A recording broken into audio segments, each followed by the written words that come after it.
की ये सुनूं से भरी शाम हम अर्पित करते हैं उस महान हस्ती को जिन्होंने अपने जीवन के 90 साल पूरे किए और अपनी संगीत की कला को बहुत से संगीत प्रेमियों में बांटा और नित नए शागिर्दों को तराशा। और उनके वही शागिर्द यहाँ इस महफिल में अपनी भावपूर्ण श्रद्धांजलि देने के लिए आज उपस्थित हैं। मैं फिर एक बार आप सबका हार्दिक इस्तकबाल करती हूँ और आज की इस महफिल के रूहे रवां ज़फ़र मुहिउद्दीन साहब से गुजारिश करती हूँ कि वो इस कारवां को आगे बढ़ाएं। प्रोग्राम शुरू करने से पहले एक बात ज़रूर कहना चाहूँगी कि ज़फ़र साहब एक हम आहंग मल्टी फैसेटेड पर्सनालिटी हैं। मैं क्या तारुफ कराऊँ ऐसी शख्सियत का जो अपनी एक खास पहचान रखते हैं, और मैं उनके लिए बस इतना ही कहूँगी, है वही सूरमा उस जग में जो अपनी राह बनाता है वही सूरमा इस जग में जो अपनी राह बनाता है। कोई चलता है पदचिन्हों पर, कोई स्वयं पदचिन्ह बनाता है। ये शायरी, अदाकारी, थिएटर और अपनी आवाज़ के जादू तो जगाते ही आए हैं, लेकिन पिछले 10 सालों से ये दीवानगी की महफिल भी सजाते आए हैं। अब मैं ज़्यादा कुछ नहीं कहूँगी, ज़फ़र साहब भी इस सिलसिले को आगे बढ़ाएंगे। शुक्रिया डॉक्टर कविता जी। पता नहीं मैं आपके इन अल्फाजों तक कहाँ तक सहमत हूँ, लेकिन फिर भी आपका बहुत बहुत शुक्रिया। आज की ये महफिल हमने सजाई है पावा जी के नाम, पंडित हरि कृष्ण पावा। पावा साहब एक ऐसी शख्सियत थी बेंगलुरु की, मैं उनका तारुफ तो क्या करूं, यहाँ जितने लोग बैठे हैं मैं समझता हूं उनके ताल्लुकात कम से कम 40, 50, 60 साल पुराने तो होंगे उनके साथ। जयमहल का ऐसा कोई आदमी नहीं है, जयमहल एक्सटेंशन का, जो पावा साहब को नहीं जाता। बेंगलोर का कोई ऐसा आदमी नहीं, कर्नाटक का कोई ऐसा आदमी नहीं। उन्होंने ऑल इंडिया रेडियो, टेलीविज़न, हर जगह, और इतने शागिर्दों को उन्होंने बनाया कि अनगिनत शागिर्दों को उन्होंने संगीत सिखाई, अपनी संगीत की शिक्षा दी। और उनकी एक ख़ास बात थी कि पिछले 50 सालों से वो मुंडडी पाल्या की दरगाह में समाखानी भी करते थे और दूसरी तमाम मंदिरों में भजन भी गाते थे। ऐसी शख्सियत अब इन दिनों हमें बहुत कम देखने को मिलेगी। आज मुझे बड़ी खुशी है कि उनकी शरीक हयात मोहतरमा राजकुमारी जी, जिन्हें मैं भाभी जी कहकर बुलाता हूँ, वो अपनी सेहत की अलालत के बावजूद आज वो यहाँ तशरीफ़ लाई हैं। मैं उनका भी तहे दिल से स्वागत करता हूँ भाभी आपका। पावा साहब की एक खासियत थी, वो एक ऐसी शख्सियत थी जो उर्दू भी उतनी अच्छी तरह जानते थे और फ़ारसी भी उतनी अच्छी तरह जानते थे। मेरी तो उनके साथ बहुत सी ऐसी सिटिंग्स हुई जिनके साथ मैंने उनसे उर्दू बहुत अच्छी सीखी। इवन गज़ल के मिसरे उनसे सीखे, गज़ल की बंदिश उनसे सीखी, और हिंदुस्तानी गायकी की रागों की मेरी उतनी नॉलेज नहीं है, लेकिन जब भी बैठता था मैं पावा साहब के साथ तो कुछ ना कुछ उन अपनी झोली में उनके घर से ले आता था। और जब से मैंने दीवानगी शुरू की, पिछले 2 साल से दीवानगी नहीं हुई, आप जानते हैं कोरोना की वजह से हम ये दीवानगी नहीं कर पा रहे थे। 2 साल पहले मैंने की थी दीवानगी, और ऐसी कोई दीवानगी नहीं थी जहाँ पावा साहब मेरे साथ नहीं थे। और उन्होंने इतनी अच्छी शागिर्दों का, आज कई मैं उनके शागिर्द दे रहा हूँ। मसूद अली हैं, नियाज़ुद्दीन नियाज़ हैं, खनक जोशी हैं, अंकिता कुंडू भी उनकी शागिर्द है लेकिन आज नहीं आ सकी, वो कोलकाता में है। और भी बहुत से शागिर्द अब आप उनको देखेंगे। मोना जी हैं, मोना अजय सिंह, और सादिका पीर भाई जो ज़माने से उनके पास सीख रहे हैं। जब भी मैं पावा साहब के घर जाता तो देखता वो अपनी गायकी सीखने आती हैं वहाँ। बहुत से ऐसे चेहरे मैं देख रहा हूँ। जनाब रोशन बेग साहब भी यहाँ हैं, वो भी पावा साहब के बड़े करीबी रहे। तो चलिए अब आज मैं उस महान शख्सियत को अपनी खराज अक़ीदत और एक श्रद्धांजलि, एक ट्रिब्यूट पेश करना चाहता हूँ जनाब पावा साहब की खिदमत में। मैं चाहूँगा कि आप सब लोग उनके शागिर्द, ज़रा लाइट देना असलम, उनके शागिर्द और उनकी पूरी फैमिली आई है। पावा साहब के 2 बेटे हैं और बहुत से पोते हैं और 7-8 पड़पोते हैं, वो सब आज यहाँ मौजूद में एक दीप जलाएं, उसके बाद 1 मिनट की खामोशी रखें। जनाब विनोद पावा और उनकी फैमिली, जेके साहब, जुगल किशोर मदान साहब हैं यहाँ, सादिका पीर भाई, हर्षवर्धन जी आए हैं, सादत अली, सुनील पंवर साहब, फजल अहमद और तमाम उनके स्टूडेंट्स और उनके चाहने वाले, उन सब से गुजारिश करता हूं कि उनकी तस्वीर के सामने एक दिया जलाएं, फिर उसके बाद 1 मिनट की हम खामोशी इख्तियार करें। उसके बाद उनकी याद में हम ये खामोशी इख्तियार करने के बाद अगला कार्यक्रम जारी करते हैं। शुक्रिया।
आज हमारे दरमियान एक और बड़ी शख्सियत है, मैं दावत देना चाहता हूँ मोहतरमा सादिका पीर भाई को। सादिका जी वैसे तो बड़ी अच्छी लेखिका हैं, आप सब ने उनकी अंग्रेज़ी किताबें देखी होंगी, अंग्रेज़ी अदब में, इंग्लिश लिटरेचर में उनका एक नाम है और कई उनकी बुक्स अच्छी पब्लिकेशंस ने पब्लिश की हैं। सादिका साहब ने सीरियल्स भी लिखे हैं। सारा जहां हमारा 1986 में उन्होंने एक सीरियल लिखा था जिसमें फर्स्ट टाइम मैंने अपनी ज़िंदगी में एक सीरियल में काम किया था। और उसके बाद उनकी एक किताब मैरी गो राउंड जो बहुत कामयाब रही, उसका मैंने हैदराबादी दखनी में तर्जुमा किया और उसका नाटक शादी की किरकिरी मैंने चौड़ैया में और यहाँ बहुत सी जगह पेश किया। एक बहुत ही मशहूर लेखिका, एक अच्छी ड्रामा निगार, मैं यहाँ इसके लिए उनको यहाँ नहीं बुला रहा हूँ, वो तो अपना एक नाम रखती हैं। आप गूगल में सादिका पीर भाई डालेंगे तो आपको तमाम उनके बारे में मालूम होगा। लेकिन आज मैं उनको यहाँ इसलिए बुला रहा हूँ कि ये भी पावा साहब की शागिर्द हैं और पावा साहब से कई सालों से संगीत सीख रही हैं। तो मैं चाहूँगा सादिका जी आप पावा साहब के बारे में कुछ कहें। आप सब लोग को मैं पहले तो माफ़ी चाहूँगी कि मैं उर्दू में साफ़ नहीं बोल सकती हूँ, तो मेरे जो भी बोलना है मैं इंग्लिश में लिख के लाई हूँ। और ये मेरा हमेशा से पावा साहब से नोक-झोंक चलती थी। वो मुझसे पूछते थे कि क्या आप ख्वाब भी इंग्लिश में देखती हैं? तो फिर मैं मेरे ख्वाबों को नोटिस करने लगी कि हाँ वो भी इंग्लिश में आते हैं। तो मैं जो भी बोलना चाहूँगी ज़रा मिक्स ज़बान में होगा, आप मुझे माफ़ कर दीजिए। टू से समथिंग अबाउट पावा जी, आप सब तो यहाँ पे जानते हैं उनको। ऐसा है कि जैसे आप सूरज को आईना बता रहे हैं, और मैं हमेशा सोचती थी कि उनको ज़माने ने didn't treat him very Fairlie. इतना उनका टैलेंट था म्यूज़िक में, इतनी नॉलेज थी, और शायरी की इतनी नॉलेज थी, और कंपोजिशंस उनके इतने अच्छे थे, इतने अच्छे कंपोज़र थे, गायक थे, हर तरह की मौसीकी में वो माहिर थे। तो मैं सोची थी कि ये इनको ना नेम इतना मिला है, ना फेम इतना मिला है, ना इतना पैसा मिला है। अगर कहीं और रहते, शायद बॉम्बे में रहते, कहीं और रहते, तो बहुत बड़े आदमी होते थे। लेकिन फिर परसों जब उनका इंतकाल हुआ, तो मैं सोच रही थी कि इंसान की अहमियत इससे नहीं होती कि उसने क्या कमाया है ज़िंदगी में, इससे होती है कि वो क्या क्या दे के गया है। तो पावा जी ने वैसे बहुत कुछ दिया है ना, अपने शागिर्दों को दिया है, अपने दोस्तों को दिया है, अपने अहबाब को दिया है, और उर्दू ज़बान को दिया है, और शायरी को दिया है। सब कुछ इतना दिया है उन्होंने कि उनकी ग्रेटनेस का हिसाब ही कोई नहीं रख सकता। तो नेम फेम तो सब यहीं रह जाता है, लेकिन जो इंसान दे के जाता है वो सब उसके साथ याद रह जाता है उम्र भर। तो मैं उनकी 10-12 साल से शिष्य थी, शागिर्दा थी, लेकिन अच्छी शागिर्दा नहीं थी, क्योंकि 4-5 महीने तो मेरे को एलर्जी रहती थी, तो आवाज़ ही नहीं निकलती थी, और बाकी का टाइम मैं तो बिल्कुल रियाज़ ही नहीं करती थी। और उन्होंने एक बार मुझसे गुस्से में नहीं बोला कि तुम रियाज़ नहीं करती हो, हालांकि उनको मालूम था कि हाँ आप फिर आई हैं, आपने फिर कुछ नहीं किया होगा रियाज़। तो मैं बोलती थी नहीं मैंने नहीं किया, सॉरी। और लेकिन मैं खाली संगीत के लिए नहीं जाती थी उनके पास, वो मेरा एक्सपोजर था पुरानी तहज़ीब का, और उर्दू ज़बान का, शायरी का, हर चीज़ का मुझे वहाँ पे ऐसा जैसा ओशन रहता था उनके पास। और उनके घर पे जो भी जाता था खाली हाथ कभी कोई वापस नहीं जाता था। और मैं स्टूडेंट्स की बात तो छोड़ दीजिए, शागिर्दों की, कोई गरीब भी जाता था तो कोई उसके खाली हाथ वापस नहीं जाता था उनके पास से। तो ये उनकी ग्रेटनेस थी, जो उनकी शक्ल से मालूम होती थी आपको। इतना रेडियंस था उनकी फेस पे, इतना चमक थी उनकी आंखों में। और मैं जब मिलती थी उनसे मैं बोलती थी ये बहुत खुश आदमी है। तो उनकी जो उम्र भर की कमाई थी वो खुशी थी, इतनी खुशी, इतनी कंटेंटमेंट और इतना रेडियंस मैंने कहीं नहीं देखा। तो मैं जो जाती थी हफ्ते में 2 दिन उनके पास, वो मेरा पूरा एक्सपोजर पुरानी वाली तहज़ीब, उर्दू शायरी, उर्दू ज़बान और बहुत कुछ मिलता था म्यूज़िक के सिवा मुझे वहाँ पे। और हमेशा वो बहुत इनकरेजिंग रहते थे, बहुत मोटिवेटिंग रहते थे। एक बार कभी टेढ़ी बात नहीं की, एक बार कभी स्कोल्ड नहीं किया, कुछ भी नहीं। वो उनके दिमाग में पता नहीं कितने हज़ारों लाखों शेर घूमते थे। हर शायर का उनका कोई ना कोई किस्सा रहता था, और मेरे से बोलते थे ये शायर लोग जो है ना बहुत बदमाश रहते हैं। क्यों? कभी शेर में थोड़ा इधर उधर, शायरी में कभी इधर उधर कुछ हो गया तो मुझे बोलते थे ये शायर लोग बहुत बदमाश रहते हैं। तो मैंने उनसे कहा कि मेरे एक मामा थे हैदराबाद में, मामू थे, वो भी शायर थे, उनका नाम था सईद शहीदी। तो इतने वेल नोन नहीं थे, खाली हैदराबाद की हद तक बहुत फेमस थे। तो उनके 5-6 शेर निकाल के बोल दिए फट से पावा साहब ने। और मैं जब दूसरी बार गई तो मुझे उनके 4 गज़ल सिखाए, बोले आपके मामू हैं, आप ये ज़रूर गाना। तो मैं बोली हाँ वो भी थोड़े से बदमाश रहते थे। तो अब क्या बोलूँ मैं, आप सब जानते हैं पावा जी को, ये मेरी खुशकिस्मती थी कि मैं उनसे सीखी इतने दिन। और मुझे बहुत मिस करती हूँ उनको। और वहाँ पे उनके घर में जाना ऐसा होता था जैसे कोई मंदिर में जा रहे हैं, क्योंकि नीचे बाहर आंटी जी बैठी रहती थी, ये खाओ वो पियो ये पियो, तो उनका कभी रुकता नहीं था। अगर गलती से कभी मेरा ड्राइवर भी चले गया तो उसकी इतनी आओ भगत होती थी कि तो रोना रो के बाहर आता था कि मुझे उन लोग ने इतना अच्छा ट्रीट किया। तो वो तो उनका कल्चर था, वो उनकी खासियत थी। तो और क्या मैं बोल सकती हूँ कि one thing that really really impressed me very much about Pawa ji was वो माता का जागरण करते थे रात भर, शिवरात्रि में पूरा रात गाते थे, फिर दरगाहों पर जाके गाते थे, नात गाते थे, हम गाते थे, मरसिए गाते थे, भजन कंपोज करते थे। और उन जो भी करते थे उसमें वही श्रद्धा, वही भक्ति, वही वर्व से जो अपनी फीलिंग से वो जो कंपोज करते थे, गाते थे, उसमें थोड़ा भी फ़र्क नहीं रहता था। आजकल हमारी कंट्री में ऐसे लोगों की बहुत ज़रूरत है, ऐसे लोगों की बहुत प्रशंसा हो सकती है ऐसे लोगों की, मगर है नहीं कोई। और अब जो पावा जी भी थे, वो भी अपनी यादें छोड़ के चले गए, लेकिन उनकी जो हेरिटेज है, उनका जो ये सिलसिला चलेगा, वो उनके शागिर्दों में चलेगा। And I am very happy कि यहाँ पे उनके बहुत सारे शागिर्द यहाँ पे मौजूद हैं। Thank you so much.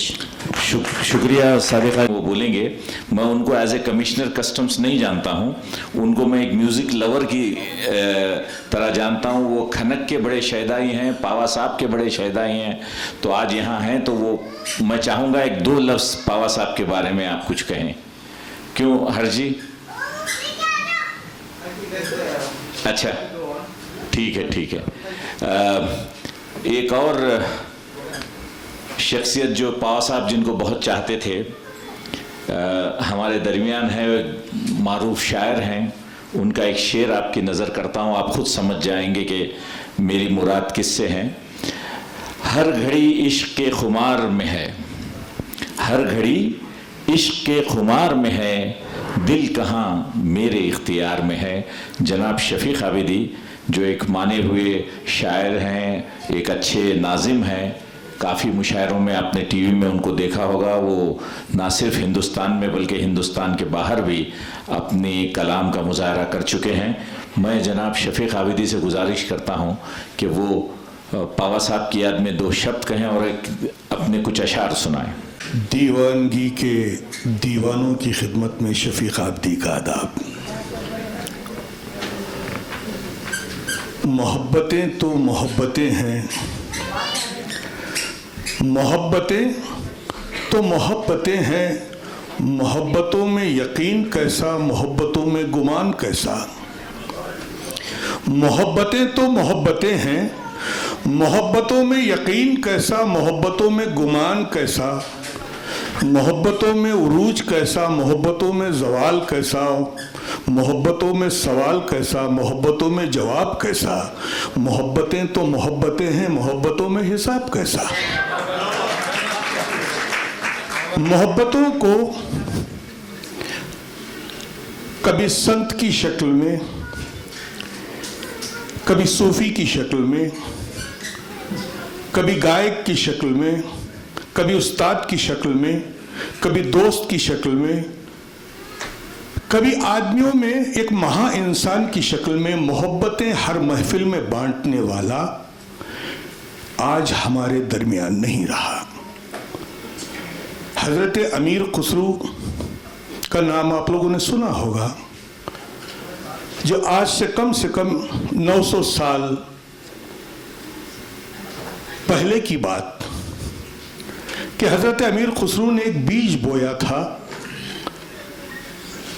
संगीत के जरिए मोहब्बतों को आम करने का।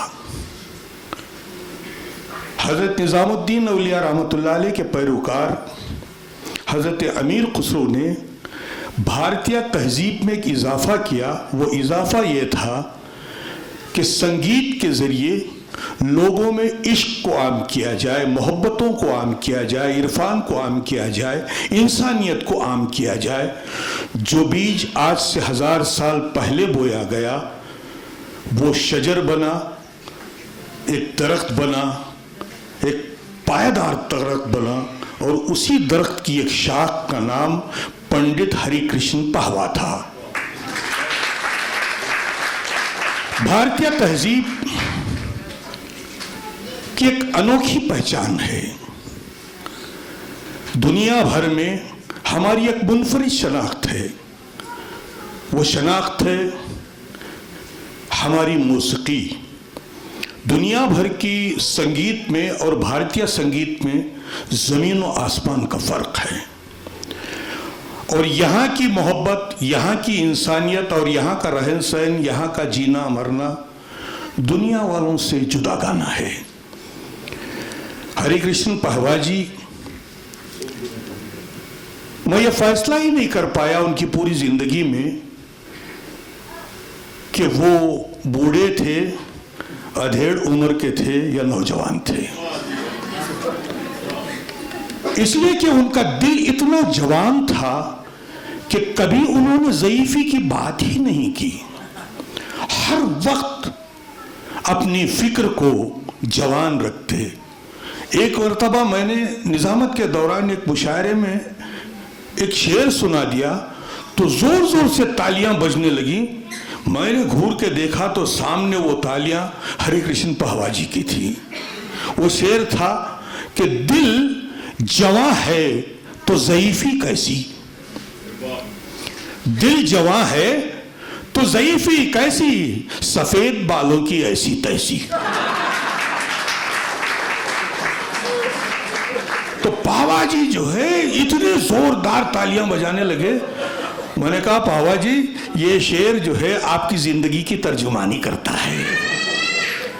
इसलिए कि पहवा जी को कभी मैंने उनके चेहरे पर गुस्सा नहीं देखा। पहवा जी हर वक्त मुस्कुराते रहते। शायद मैं तो ये समझता हूँ कि उनके फर्जंद भी हैं यहाँ पर, उनकी अहलिया भी मौजूद हैं। मैं उनको ताज़ियत तो पेश करूँगा, लेकिन शायद ही उनके पास कोई ऐसी तस्वीर हो जिसमें पहवा जी गुस्सा कर रहे हों। मैं समझता हूँ कि उन्होंने घर में भी कभी गुस्सा नहीं किया होगा। वैसे भी औरतों के यानी अहलिया के सामने तो कोई भी गुस्सा नहीं करता है। इसमें पहवा जी का क्या कहने, इसलिए कि हर इंसान जो है घर पहुंचता है तो वो शहंशाह महाराजा क्यों ना हो, औरत के सामने जो है वो गुलामी नजर आता है। लेकिन पहवा जी जो है अपनी एक अनोखी पहचान रखते थे। दरगाहों से लेकर मंदिरों तक भारतीय तहजीब की पहचान कराने वाली अनोखी फिक्र की मालिक शख्सियत का नाम पंडित हरे कृष्ण पहवा जी था। यकीनन यहाँ पर बोलने के लिए अगर मुझसे कह दिया जाए तो मैं रात भर बोलता रहूँगा। पहवा जी के औसाफ हमीदा का खात्मा नहीं होगा, लेकिन दामन वक्त में गुंजाइश नहीं।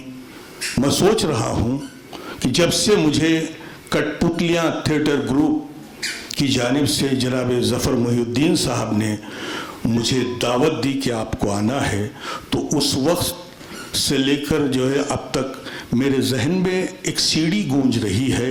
लम्हा ब लम्हा पहवा जी के वो 30-35 साल पुराने ताल्लुकात मुझे याद आते रहे हैं। हर लम्हा मुझे याद पड़ता है। मैंने मदान साहब से कहा प्रोग्राम से पहले कि पहली मुलाकात कोलार के एक दरगाह में पहवा जी को गाते हुए मैंने सुना था। वो दिन और आज का दिन, पहवा जी की यादें मेरे इस नाकिस दिल में बसी हुई हैं। मैं तो ऊपर वाले से यही दुआ करूंगा कि उनकी आत्मा को शांति मिले। जिंदगी का अजब फसाना है, जिंदगी का अजब फसाना है, रोते रोते भी मुस्कुराना है। जिंदगी का अजब फसाना है, रोते रोते भी मुस्कुराना है। कितना मुश्किल है कोई क्या जाने, कितना मुश्किल है, कितना मुश्किल है कोई क्या जाने। आग से आग को बुझाना है, आग से आग बुझती नहीं है। जितनी यादें ताज़ा होती हैं आंखें नम हो जाती हैं। जाने वालों की याद आती है, जाने वाले कभी नहीं आते हैं। ये आज पहवा जी हमारे दरमियान नहीं है, कल हम नहीं रहेंगे, परसों कोई और नहीं रहेगा। लेकिन मैं उनके तमाम खानवादे घर वालों को, उनके फर्जंद और बिलखुसूस भाभी और तमाम लोगों की खिदमत में ताज़ियत पेश करता हूँ और उनके साथ, उनके गम के साथ हम भी शरीक हैं, ये महसूस करें। ये कहते हुए मैं आपका वक्त जो कुछ भी दिया, मैं इसके लिए शुक्रगुजार हूँ। अस्सलाम, नमस्कार। देखिए, हरिकृष्ण पावा साहब जैसी शख्सियतें बहुत कम जन्मी जाती हैं। भारतीय तहजीब की पहचान के लिए, यहाँ की भाईचारगी और यकजहती और सबसे बड़ी बात मोहब्बतों के लिए, इंसानियत को आम करने के लिए पावा साहब जैसी शख्सियतों का होना ज़रूरी है। मैं समझता हूँ कि पावा साहब का इंतकाल हमारे लिए जो है बहुत बड़ा नुकसान है। हालांकि हम नाउम्मीद नहीं हैं। पावा साहब जैसे लोग जब जब ज़रूरत पड़ती है, ऊपर वाला जो है ऐसे लोगों को पैदा करता है, हम पुरुमीद हैं। लेकिन पावा साहब ने जो अपनी ज़िंदगी में मोहब्बतों को आम किया है, इंसानियत को आम किया है, भाईचारगी को आम किया है, कभी सूफ़ी बनकर, कभी संत बनकर, यकीनन हम मरते दम तक जो है पावा साहब को भूल नहीं पाएंगे। और जो जो लोग पावा साहब को सुन चुके हैं, उनसे मुलाकात कर चुके हैं, वो लोग कभी उन्हें जो है भूल नहीं पाएंगे। पंडित हरिकृष्ण पावा साहब जैसी शख्सियतों का इस दुनिया से चले जाना उर्दू ज़बान का बहुत बड़ा नुकसान है, इसलिए कि उन्होंने उर्दू तहजीब को, उर्दू ज़बान को किसी एक तबके में नहीं बल्कि हर तबके में, हर फ़िरक़े में आम करने की कोशिश की और कामयाब रहे। दरगाहों से लेकर मंदिरों तक, भजन से लेकर कव्वाली तक, कव्वाली से लेकर समाकानी तक, समाकानी से लेकर मजमूए तक, मजमूए से लेकर गज़ल तक, उन्होंने उर्दू ज़बान की आबियारी में कोई नुक्ता नहीं छोड़ा, कोई लम्हा नहीं छोड़ा और अपनी खिदमत अंजाम देते रहे। यकीनन उर्दू का बहुत बड़ा नुकसान है। सर, ये सिर्फ पावा साहब के लिए नहीं है, ये अल्फाज हर इंसान के लिए हैं और पावा साहब के लिए तो ख़ास तौर पर हैं। ये कि वाकई उन्होंने अपने जिस किरदार को निभाकर वो गए हैं, वो तो वाकई एक मिसाल है।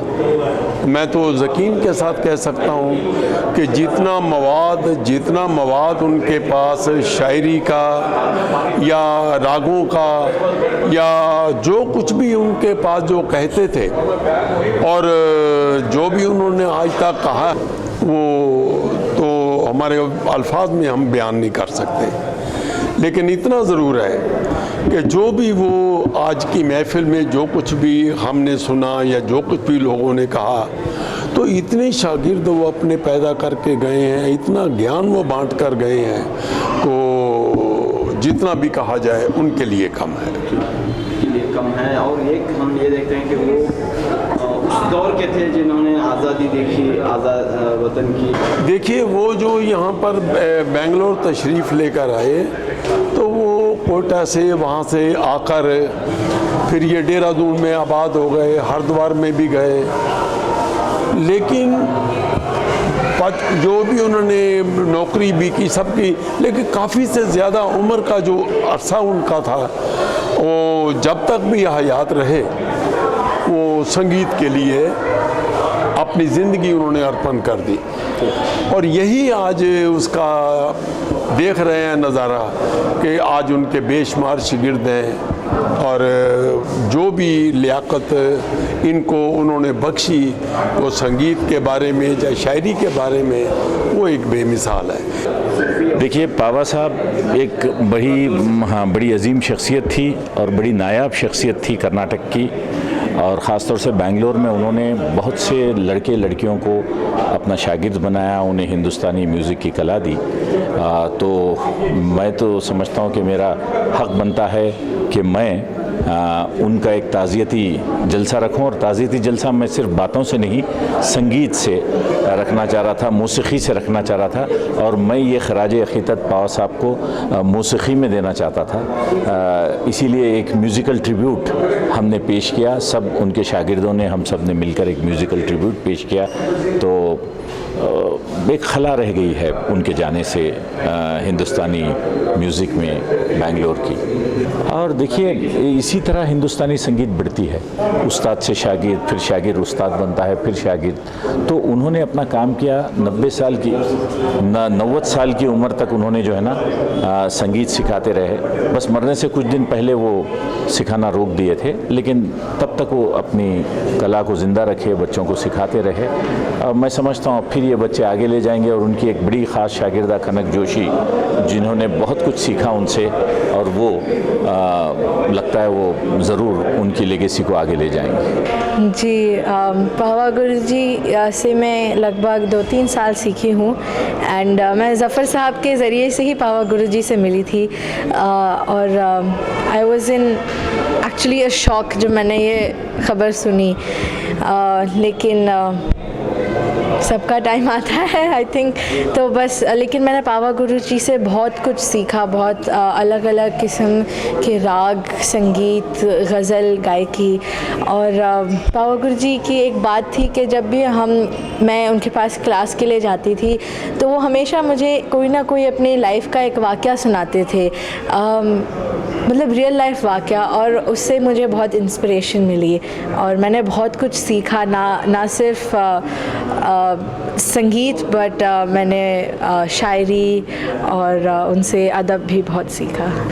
मैं उनका थोड़ा मजमुआ आपको इसमें रिकॉर्ड सुनाना चाहूँगी जो मैंने आज पेश किया। चुपके से आधी रात को आए वो ख्वाब में और अपना नाम लिख गए दिल की किताब में। चुपके